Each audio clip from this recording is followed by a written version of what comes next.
Class 4 Hindi व्याकरण का book है। आज हम लोग इसका फर्स्ट पार्ट पढ़ेंगे। फर्स्ट पार्ट में है भाषा, लिपि तथा व्याकरण। देखिए, पढ़िए और समझिए। रीना, तुम कल पढ़ने के लिए क्यों नहीं आई? दीदी, कल मुझे बुखार था। अब ठीक हो? हाँ, मैं बिल्कुल ठीक हूँ। ठीक है, फिर पढ़ाई शुरू करते हैं। बच्चों, ऊपर दिए गए चित्रों में आपने देखा कि रीना की अध्यापिका रीना से उसके स्वास्थ्य के विषय में पूछ रही हैं और रीना बता रही है। इस तरह ये दोनों बोलकर अपने अपने विचार को बता रही हैं तथा सुनकर एक दूसरे के विचार को जान रही हैं। मानव के मस्तिष्क में अनेक विचार तथा भाव आते जाते रहते हैं, जिन्हें वह दूसरों से बांटना चाहता है। अपने इन्हीं विचार तथा भावों को अभिव्यक्त करने के लिए जो माध्यम या साधन अपनाता है वह भाषा है।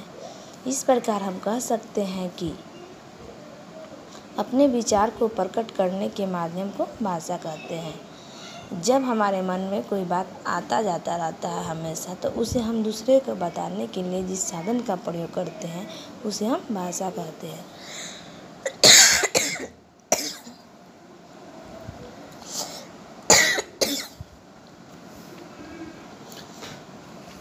भाषा के रूप। भाषा के मुख्यतः दो रूप माने जाते हैं। पहला मौखिक, दूसरा लिखित। मौखिक भाषा, जब हम अपने विचार को दूसरे के समक्ष बोलकर प्रकट करते हैं और उनकी बातों को सुनकर समझते हैं, तो यह भाषा का मौखिक रूप होता है। यह भाषा का अस्थायी रूप नहीं है। जब अपनी बात को दूसरे को बोलकर बताते हैं और सुनकर समझते हैं, तो यह भाषा का मौखिक रूप कहलाता है। यह भाषा का अस्थायी रूप नहीं है, यानी यह बहुत दिनों तक बोली हुई बात को हम याद नहीं रख सकते, इसलिए अस्थायी नहीं माना जाता। दूसरा, लिखित भाषा।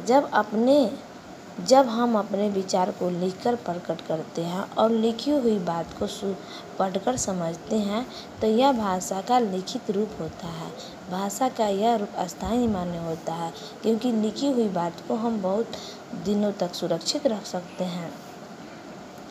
सांकेतिक भाषा। भाषा के मौखिक एवं लिखित रूपों के अलावा कई बार हम भाषा के अन्य रूप का भी प्रयोग करते हैं, जिसे सांकेतिक भाषा कहते हैं।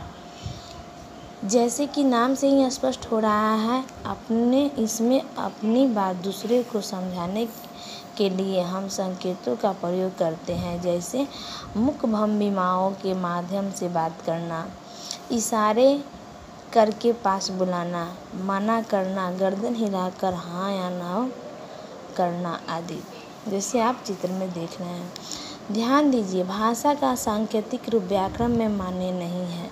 व्याकरण में इसका कोई जगह नहीं होता है, केवल बोलचाल की भाषा में आता है सांकेतिक रूप। अब पढ़ेंगे हम भाषा के विभिन्न रूप के बारे में। भाषा के विभिन्न रूप है, जैसे मातृभाषा, राज्य भाषा, प्रादेशिक भाषा। सबसे पहले मातृभाषा के बारे में जानेंगे। वह भाषा जिसे कोई शिशु अपनी माँ अथवा पारिवारिक परिवेश में सबसे पहले सुनता और सुनकर सीखता है, मातृभाषा कहलाती है। जब बच्चा अपने घर में जो भाषा सीखता है सबसे पहले, उसे हम मातृभाषा कहते हैं। राज्य भाषा, सरकारी कामकाज में काम आने वाली भाषा को राज्य भाषा कहते हैं। हमारे देश में सबसे अधिक बोली जाने वाली भाषा हिंदी है। भारतीय संविधान में इसे राज्य भाषा का दर्जा दिया गया है। प्रादेशिक भाषा, हमारा देश बहुत विशाल है।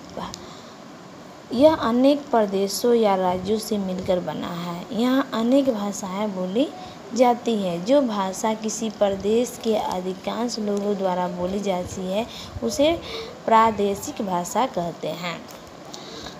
नेक्स्ट पेज में पढ़ेंगे हम लोग